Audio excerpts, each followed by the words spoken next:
التوراة والإنجيل والزبور وفرض صيامه وضاعف لصائمة الأجور وفضل قيامه ورتب عليه الجزاء المأثور اللهم صل وسلم وبارك على سيدنا محمد وعلى آله وأصحابه أئمة البدور أما بعد فقال تعالى في كتابه الكريم وهو أصدق القائلين يا أيها الذين آمنوا كتب عليكم الصيام كما كتب على الذين من قبلكم لعلكم تتقون أياما معدودات صدق الله العظيم.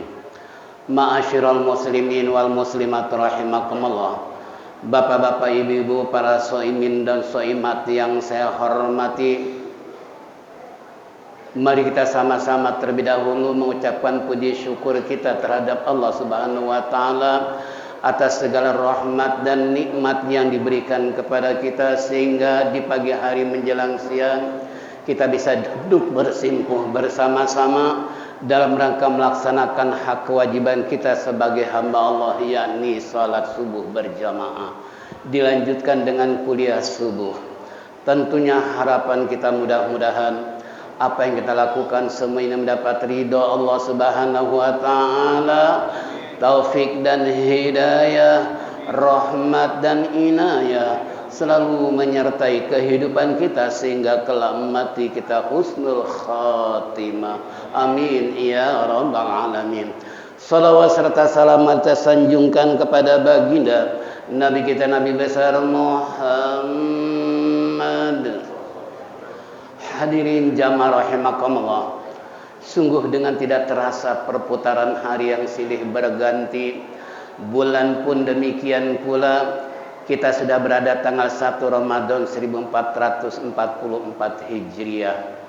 Mari kita sama-sama manfaatkan bulan yang penuh dengan barakah, bulan yang penuh dengan rahmah, bulan yang penuh dengan maghfirah. Jangan sampai hal ini kita biarkan berlalu tanpa beramal soleh.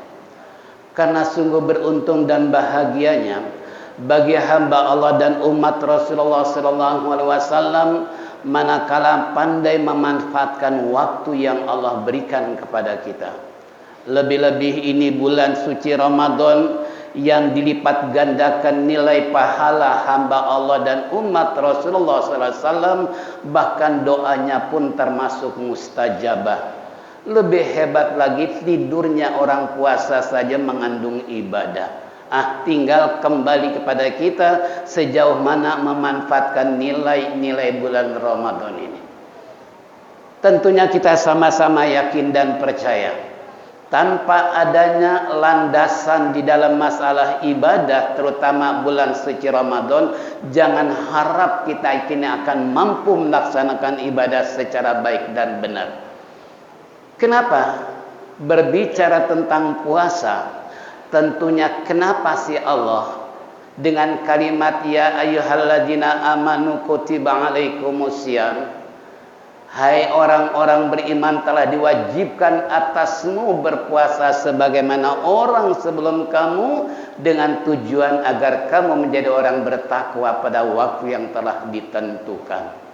Ini ayat ini khitabnya yang diajak oleh Allah, kenapa orang beriman?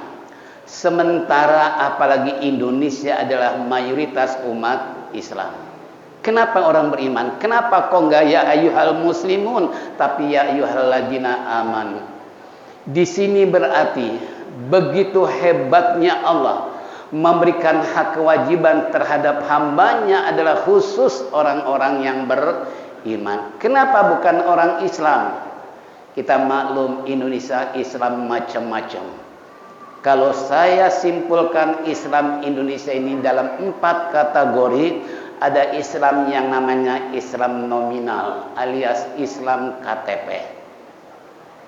Ya, namanya Islam KTP, insya Allah KTP-nya Islam tapi orangnya insya Allah KTP-nya masuk surga, orangnya ada di sini. Ada nggak? Biasanya kalau Islam KTP, contoh umpamanya kalau Muhammadiyah puasa terlebih dahulu, kemudian NU, tapi Islam KTP tahu-tahu lebaran aja. Enggak berpuasa lagi, langsung lebaran. Ini ciri-ciri Islam KTP. Alhamdulillah di Masjid Saban enggak ada Islam KTP, yang ada Islam. Ini Islam nominal. Ada Islam paranormal.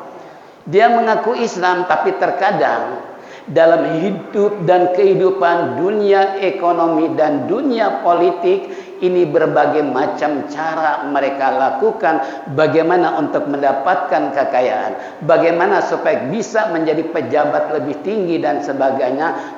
Mereka berusaha bukan minta sama Allah, malah minta sama para ada dukunnya di sini.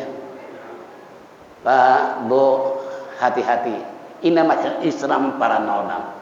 Ada juga Islam abal-abal. Nah, ini dia nih. Islam abal-abal. Mengaku dia Islam, sholatnya rajin tapi main judi. Sholatnya rajin minuman. Sholatnya rajin gosipnya. Sholatnya rajin zolimnya. Ini namanya Islam abal-abal. Ada di sini? Banyak. Astagfirullah. Kalau seandainya kita Islam abal-abal, bagaimana sholat kita, ibadah yang lain bisa diterima, termasuk ibadah sholat maupun puasa bisa diterima oleh Allah, sementara semua antara yang hak dengan kebatilan seakan-akan dia tidak bisa membedakan. Padahal Allah sudah menyatakan dalam Al-Quran, firman-Nya, syahrul Ramadan allazi unzila fihil Quran hudan linnasi wa bayyinatin minal huda wal furqan. Bulan puasa kami turunkan Al-Quran sebagai petunjuk dan yang menjelaskan jurang pemisah antara yang hak dengan yang batil. Jadi kalau ada orang Islam abal-abal, maka kembali perlu koreksi diri, sebab Rasulullah telah bersabda, man taraka salatahu tanha anil fahsya wal munkar falyazad ila bu'dah. Barang siapa orang yang melaksanakan sholat tapi tidak bisa menghindarkan dari perbuatan kemungkaran, itu sholatnya bukan semakin dekat kepada Allah, malah semakin jauh. Umpamanya dia rajin sholat tapi rajin main judi, kira-kira pikiran yang ingat Allah atau menang atau kalah? Ada tukang main judi di sini. Allahu Akbar. Ya Allah, mudah-mudahan nanti malam menang judi buat belanja ke mall nanti. Persiapan menjelang bulan Lebaran.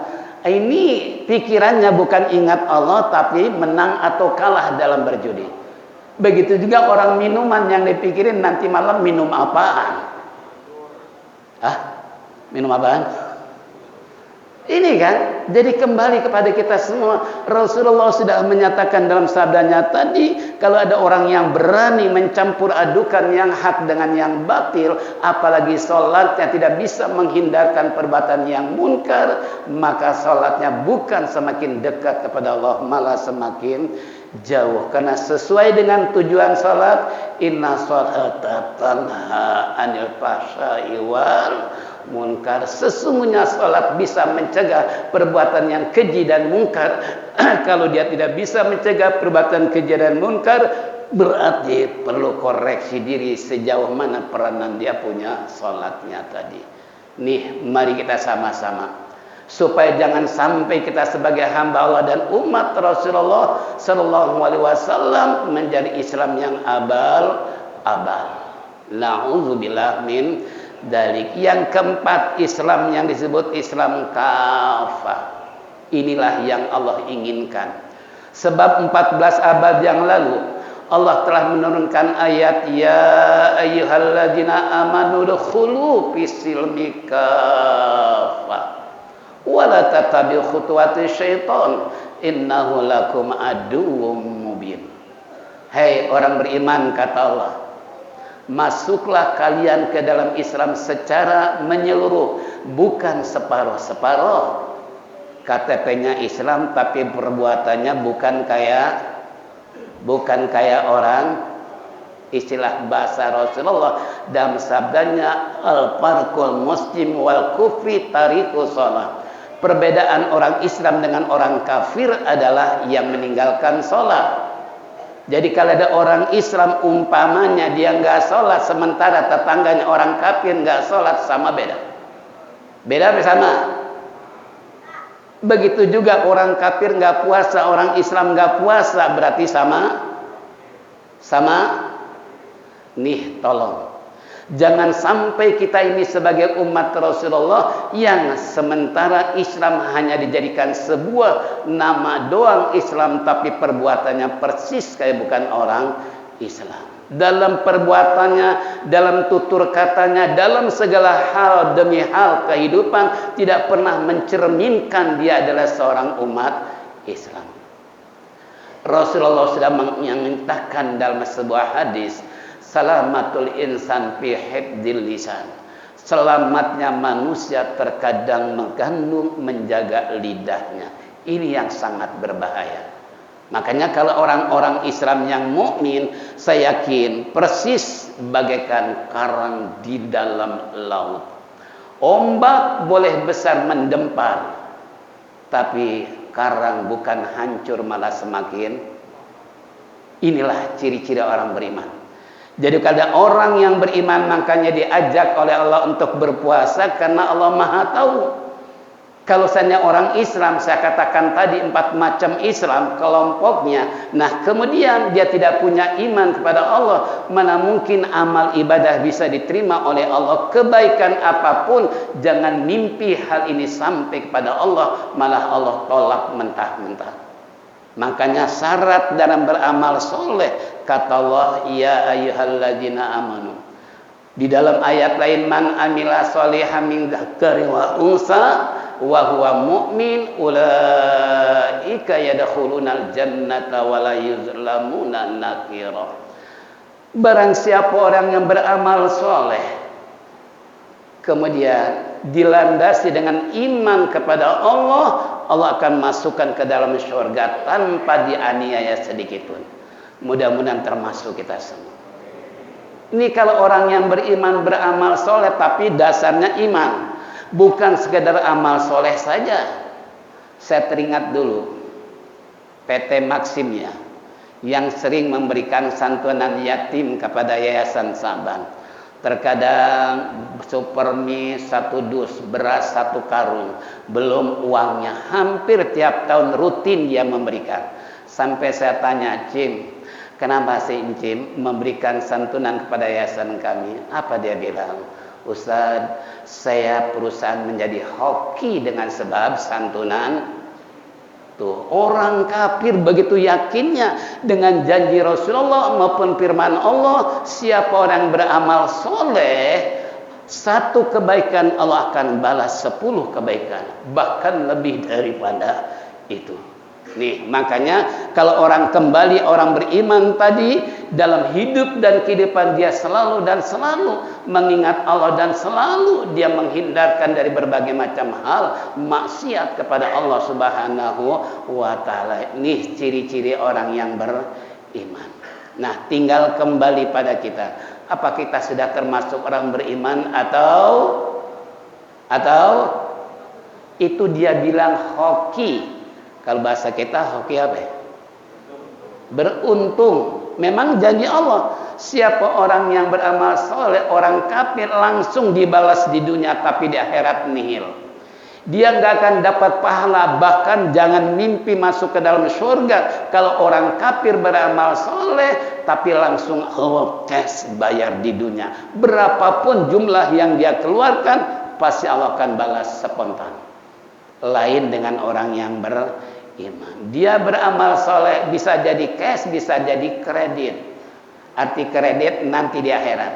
Di dunia tetap Allah balas, di akhirat apalagi sebagai ganjaran karena beramal baik waktu hidup di alam dunia. Makanya Allah janjikan siapa orang beramal soleh, laki-laki dan perempuan dalam keadaan beriman, Allah akan masukkan ke dalam surga tanpa dianiaya sedikit pun. Nih sungguh beriman, sungguh bahagia orang yang beriman yang beramal soleh. Apalagi ini bulan Ramadan. Perbanyak amal soleh, perbanyak sedekah, perbanyak memberikan takjil kepada orang yang berbuka. Siapa orang memberikan takjil kepada yang orang berbuka, nilainya sama dengan orang yang puasa. Itu cuma satu. Bagaimana kalau banyak? Katakanlah kita memberikan takjil kepada yang berpuasa ke Syaban, nggak banyak-banyak, 100 lontong aja. Berarti balasannya sama dengan puasa 100 tambah bala-bala. Bala-balanya berapa? Tambah sambal kacang. Ada berapa macam? 3 macam.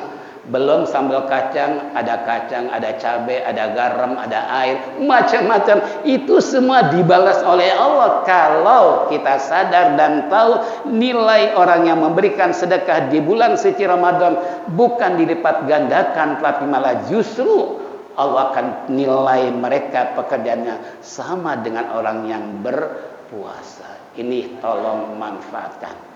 Ya, jadi pertama kembali tadi, landasan berpuasa adalah tiada lain kecuali yang diajak oleh Allah adalah orang yang beriman. Sebab orang beriman situasi dan kondisi bagaimanapun dia tidak akan terpengaruh dan dipengaruhi. Apalagi di Sya'ban. Ini kalau belum saya lihat jadwal padat dengan pengajian. Karena istilah qala Hasyim Asy'ari, ini beliau mantan Menteri Agama pertama ya.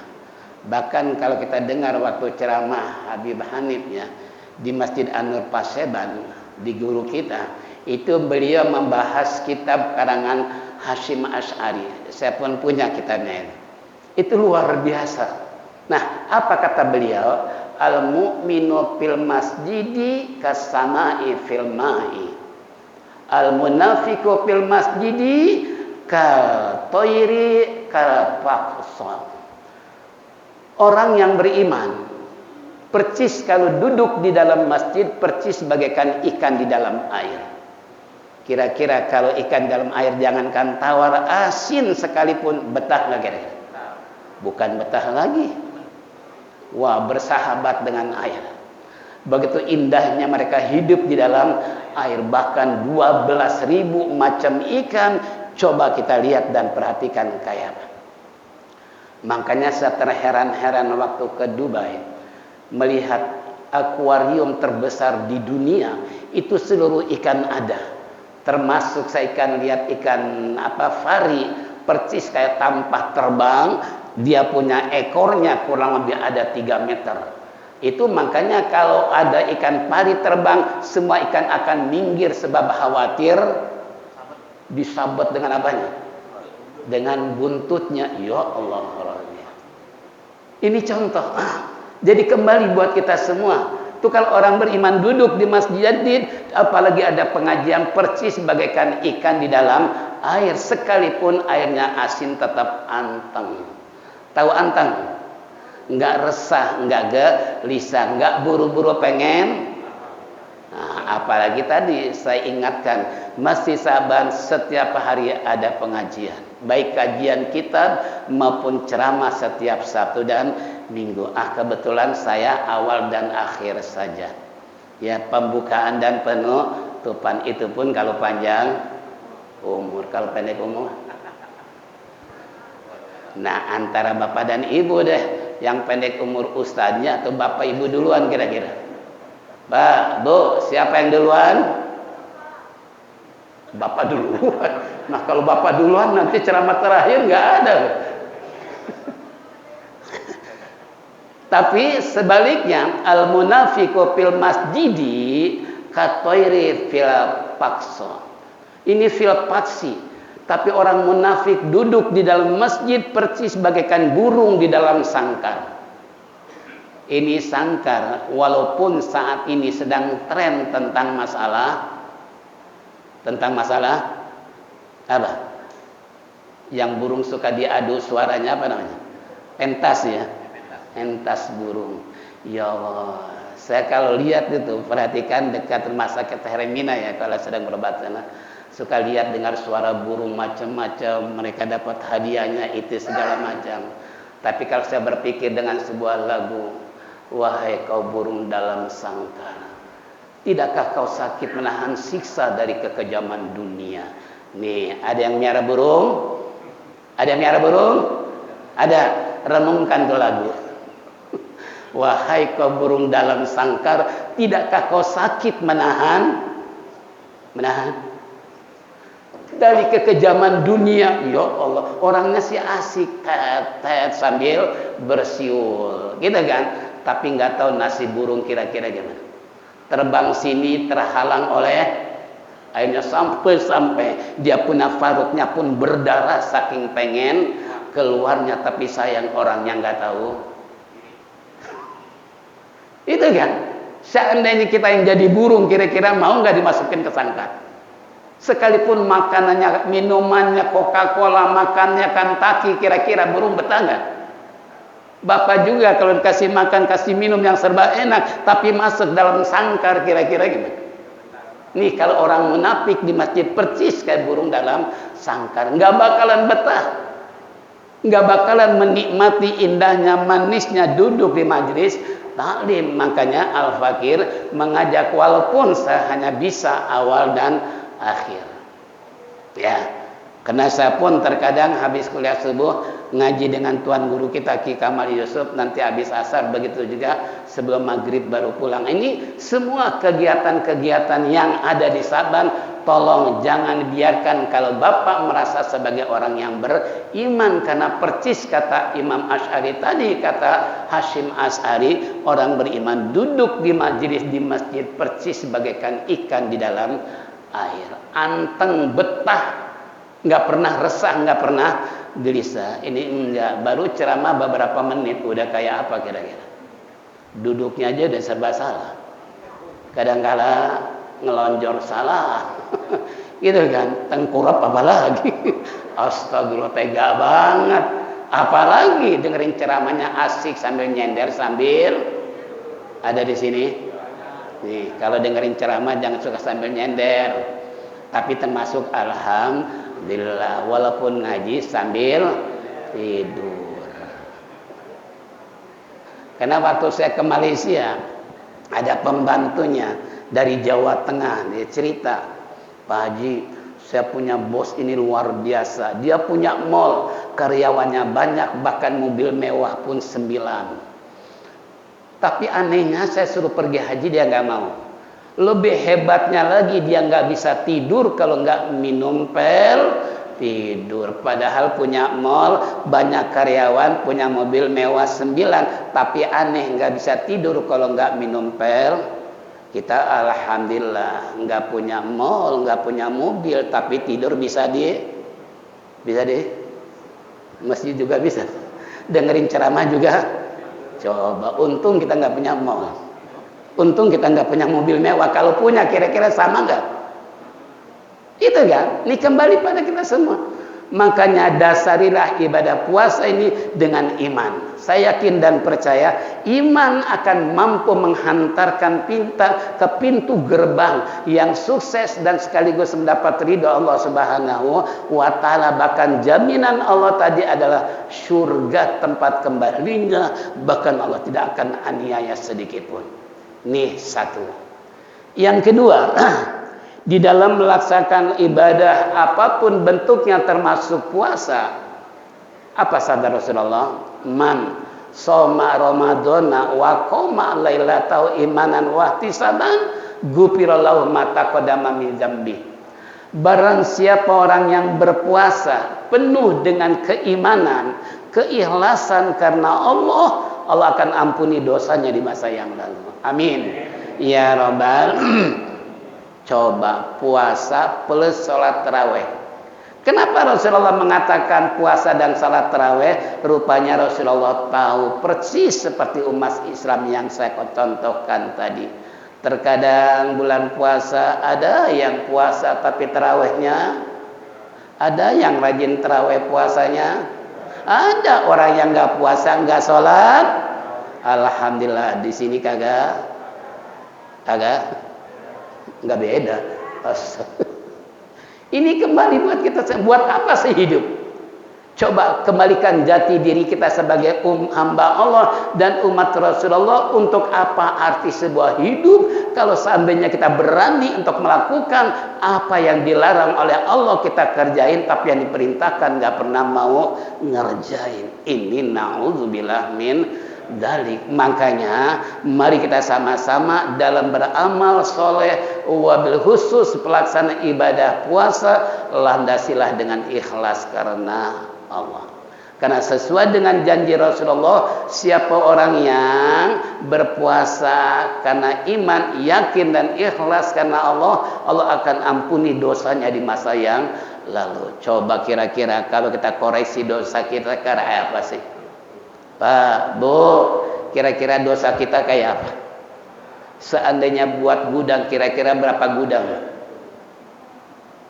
Pak, berapa gudang kalau kita membuat untuk ngumpulin dosa? Kira-kira berapa banyak? 1 cukup? 2 cukup? 3? Masih kurang juga. Ya Allah, yuk kita sama-sama. Karena kita kembali kepada peristiwa sejarah Nabi Allah Adam alaihissalam. Kayak apa sih? 1 kesalahan dikeluarkan dari surga. Coba bayangkan. Padahal 1 kesalahan yang Allah firmankan, ya Adam uskun anta wa zawjukal jannah wala taqraba hadhihi syajarah fatakuna minal zalimin. Hai Adam, singgahkan Anda tinggal di surga beserta istri Anda, tapi jangan dekat pohon ini. Itu hanya dilarang oleh Allah, jangan dekat. Adam, dasar manusia, kembali tadi ketika dirayu oleh setan untuk bukan sekedar dekat, tapi malah justru makan buahnya. Fa'azala syaiton, setan menggelincirkan Nabi Adam dan Hawa, akhirnya dikeluarkan dari surga, padahal cuman kesalahannya. Nah, kalau kita kesalahannya berapa? Tapi pengen masuk, udah pantas? Belum. Syukur kalau sadar. Kalau kita koreksi, ya Rabb, Nabi Allah Adam 1 kesalahan, kezalimannya 1, tapi dikeluarkan dari surga. Bagaimana kemandirian kita? Nih kembali buat kita sebagai pembelajaran. Sejarah telah membuktikan dalam Al-Quran maupun hadis baginda Nabi kita Muhammad SAW bahwa Adam jangan dekat pohon ini, malah justru memakan buahnya. Akhirnya Allah keluarkan dari surga. Enggak tanggung-tanggung. Nabi Adam di India, Siti Hawa di Jeddah. Makanya disebut Jeddah. Makanya cucu saya kalau manggil neneknya itu Jeddah. Manggil sayanya kakek itu Jadi. Itu Jeddah, artinya Siti Hawa itu dikeluarkan dari surga. Nah, kemudian dijatuhkan di Jeddah, kemudian Nabi Adam di India. Kira-kira berapa kilo dari India ke Jeddah? Berapa kilo? Pernah ngitungin? Berapa? 3.000 kilo. Itu kalau jalan kaki ya. Kira-kira berapa bulan? Berapa bulan? Menurut satu tafsir bahwa Nabi Allah Adam dipertemukan oleh Allah di Jabal Rahmah. Ini Jabal Rahmah sekarang lagi direnovasi. Nggak boleh orang yang umrah khususnya untuk datang ke Jabal Rahmah untuk melihat monumen sebagai tanda pertemuan Adam dan Hawa. Itu kalau bapak-bapak haji dan umroh pasti ajak city tournya adalah ke Jabal Rahmah, tempat pertemuan Adam dan Hawa. Itu kurang lebih 300 tahun baru Allah temukan. Coba bayangkan. Dengan tangisan bahkan air mata yang tidak henti, bahkan sampai keluar darah air mata, saking ingin ketemu dengan istri yang dia cintai. Namun kepada siapa dia harus bertanya? Karena manusia belum belum ada. Sepanjang jalan dia berkata, Rabbana ya Rabbana, Rabbana zalamna anfusana wa illam taghfir lana wa tarhamna lanakunanna minal khasirin. Yuk sama-sama. Rabbana ya Rabbana, Rabbana zalamna anfusana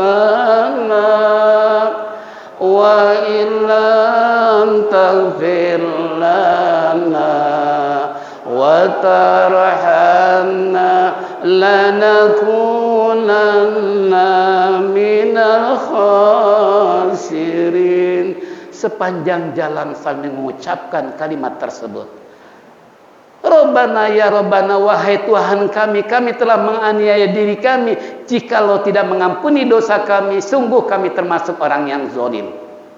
Coba bayangkan, kurang lebih 300 tahun berjalan kaki mencari istri yang dia cintai. Namun dengan kebesaran akhirnya Nabi Adam diterima dengan doa Nabi Adam tersebut. Akhirnya dipertemukan oleh Allah di Jabar Rahmat. Cuman satu kesalahan. Kalau kita banyak apa belum? Banyak apa pantas masuk surga? Pantas apa belum? Belum. Kalau belum, gimana caranya supaya bisa masuk surga tanpa membawa dosa terhadap Allah Subhanahu wa Ta'ala? Makanya pakai nih doa, baca setiap habis sholat untuk meminta kepada Allah supaya jangan sampai kita termasuk orang zalim karena banyak perbuatan dosa yang telah kita lakukan waktu hidup di alam dunia. Makanya bulan puasa hati-hati, jangan gegabah dalam berkata, bertindak dan lain sebagainya. Yang terakhir adalah landasan puasa bisa diterima oleh Allah, mendapat ridha Allah kalau puasanya berdasarkan ilmu yang terkait. Loh, kenapa? Karena ilmu ini merupakan penentuan seorang hamba diterima atau tidak amalnya kembali sesuai dengan ilmunya. Kalau ibarat zubat, wa kullu man bi ghairi ilmin ya'malu a'malu mardudatun la tuqbalu. Siapa orang yang beramal tanpa ilmunya, amalnya akan ditolak, Allah takkan menerima. Coba, mau dibilang apa? Ini Zubad 1000 bait beliau karang, bahwa siapa orang yang beramal tanpa dengan ilmunya akan ditolak, Allah tidak akan terima. Sejauh mana kita punya ilmu sampai saat ini, terutama dalam pelaksanaan ibadah kepada Allah. Tolong. Makanya ilmu bisa diperoleh, al ilmu bita'allum, ilmu bisa bertoleh dengan cara ngaji. Istilah mu'alim, guru kita Al-Maqlah Kiai Haji Muhammad Syafi'i Azami, thariqah yang paling baik dan benar adalah ngaji. Thariqah apapun bentuknya kalah dengan ngaji. Kenapa? Siapa orang yang ngaji sebentar aja, pahalanya sama dengan sholat 1000 rakaat. Pernah 1000 rakaat? Boro-boro 1023 aja ditinggalin. Pengennya cari yang ada di sini. Ibadah pengen yang sedikit, bukan yang banyak. Walaupun ikhtilaf para ulama, ada tarawih 36, ada yang 23, ada yang 11. Tapi aneh, umat Islam sekarang malah cari yang ada di sini. Ada nggak? Ya Allah Rabbi, ibadah pengen sedikit, bagian makan, berkat, buka. Kembali yuk kita merenung. Ini buat kita semua, bahwasanya kita bisa peroleh. Makanya Al-Fakir tadi mengingatkan, menghimbau, bukan berarti ini iklan buat jamaah, tapi yang jelas ini adalah merupakan ada kesempatan di bulan Ramadan digunakan, tiada hari tanpa ngaji. Ini thariqah yang paling baik, kata beliau. Makanya saya ingat tidak ada hari tanpa ngaji. Kenapa? Karena semua amal ibadah bermuara dengan ilmu. Kalau tanpa ilmu Allah akan tolak, bahkan Allah tidak akan terima. Ini na'udzubillah pesan terakhir baginda Rasulullah sallallahu alaihi wasallam, utlitu lailatal mi'raj para'aitun naru ahluhal fuqara. Qalu ya Rasulullah minal mal, la bal minal ilmi, la yatatallahu akamul ibadati wal qiyamu bihuquqiyah. Lau ana rajulan ibadallah ibadah malaikati samawati bi ghairi ilmi kana minal khasirin. Nih peristiwa Nabi di Isra Mi'rajkan oleh Allah, min ayatina linuriyahu min ayatina, kami untuk memperlihatkan kepada Rasulullah berbagai macam peristiwa-peristiwa, termasuk Rasulullah diperlihatkan dalam neraka. Coba nggak tanggung-tanggung turnya Nabi diajak masuk ke dalam neraka. Kalau kita sampai di mana turnya?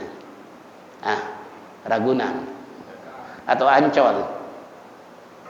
Itu kan. Sampai-sampai kemarin saya dapat voucher nginap di hotel Ancol satu malam, harga 1 juta. Saya bilang sama anak, ngapain di Ancol hotel? Itu kan, paling dosa dengan pahala banyakan mana kira-kira? Banyakan dosa ya, udah tahu kan. Tapi aneh kenapa kok Ancol melulu? Itu kan. Nah karena banyak yang kita lihat gitu kan, umpamanya jangan tak usah diambil. Kenapa? Walaupun itu harga 1 juta cuman 1 malam, apalagi kita bosan sehingga hotel-hotel luar negeri kayak apa, tapi semua itu tidak ada artinya buat kita. Kenapa? Namanya tidur di mana aja pasti sama. Sama nggak kira-kira? Di rumah tidur bisa, di mobil bisa, di masjid ada di sini. Itu kan, ini kembali buat kita semua, Masya Allah, ini kembali buat kita. Jadi kata Rasulullah dalam sabdanya, diperlihatkan kepada neraka. Begitu saya lihat, mayoritas penghuni neraka adalah orang-orang kere, orang-orang miskin, orang-orang susah. Sahabat dengan penasarannya bertanya, ya Rasulullah, apakah mereka miskin dari harta ya Rasulullah? La bal minal ilmi, bukan. Bicara masalah harta mereka banyak, mereka melimpah ruah. Apalagi Indonesia terkenal dalam kacamata dunia negara miskin, tapi orang daftar haji nunggu harus berarti kan nggak miskin, iya kan? Sampai 15 tahun nunggu, kira-kira kayak apa? Apalagi di luar kota sampai 25 tahun dia harus menunggu berangkat haji, kira-kira kayak apa? Saking banyaknya orang pergi haji. Ini kembali buat kita semua. Nah, apa sabda Rasulullah? Rasulullah menyatakan, menjelaskan pada sahabat bahwasanya penghuni neraka mayoritas adalah orang miskin, bukan miskin harta tapi miskin ilmu. Di sini yang perlu kita korek. Di sini yang perlu saya jelaskan al-fakir, bahwasanya la yatatallahu akamul ibadati wal qiyamu bihuquqiyah. Tidak akan sampai ibadah mereka sekalipun mereka melaksanakan kewajiban. Contoh salat 5 waktu rajin sampai jidatnya hitam. Ada yang jidatnya hitam di sini? Ngaca dulu ya. Ada. Ini hitam apakah karena gara-gara pakai minyak angin kepanasan atau digosok-gosok? Karena saya punya jemaah namanya Pak Nur Buat. Begitu saya sampai di Serdang tuh buka peci, jidatnya hitam luar biasa. Ustaz, maaf, jidat saya hitam bukan berarti banyak sujud. Kenapa? Kemarin kepala saya pusing berat pakai minyak angin kebanyakan, akhirnya gosok. Berarti gosoknya bukan sujud ya, tapi gosoknya karena kan sekarang lagi viral nih, orang berlomba-lomba jidatnya hitam. Ya, ini kembali itu karena min asari sujud kan, karena memperbanyak sujud bisa jadi jidatnya. Ini kembali pada layatala komun ibadah, tidak akan sampai ibadah mereka sekalipun mereka sholat 5 waktu, sekalipun mereka ibadah di bulan suci Ramadan, sekalipun mereka yang mahdoh wa ima ghairu mahdoh, yang wajib maupun yang sunnah dia lakukan tanpa dengan ilmu. Lau ana rajulan ibadallah ibadah malaikati samawati bighairi ilmi kana minal khasirin. Seandainya ada seorang hamba percis kayak malaikat langit, sujud terus menerus tapi tanpa didasari dengan ilmu, tetap dia termasuk penghuni neraka. Nah, dengan hadis ini yuk kita kontrol diri, check and recheck sejauh mana dalam ibadah berdasarkan ilmu yang terkait, karena saya yakin tidak ingin masuk ke dalam neraka. Nah, makanya kembali kesempatan yang sangat berharga di bulan suci Ramadan, manfaatkan sebaik-baiknya jika ada di situ pengajian, karena lebih baik daripada sholat 1000 rakaat, lebih baik daripada nyolatin mayit 1000 rakaat, lebih baik daripada menengok orang yang sakit 1000 orang yang sakit. Itu gara-gara ngaji. Padahal cuman kira-kira berapa menit? Bu, kira-kira berapa menit? Ini kalau ada yang ceramah jangan suruh dikirim surat apa? Berhenti. Itu jangan. Karena ibu tahu yang namanya mubalik kalau dia capek juga pasti berhenti. Apalagi utang hitung kira-kira amplopnya gede apa kecil nih. Itu kan? Itu nggak usah diingetin. Kenapa? Kalau capek juga berhenti kok. Lama amplop sama, sebentar sama juga, orang udah dilem kok kan gitu. Jadi jangan diingatkan kalau ada yang ceramah sampai jam berapapun, silakan, itu hak prerogatif mereka sebagai mubaligh yang kita undang.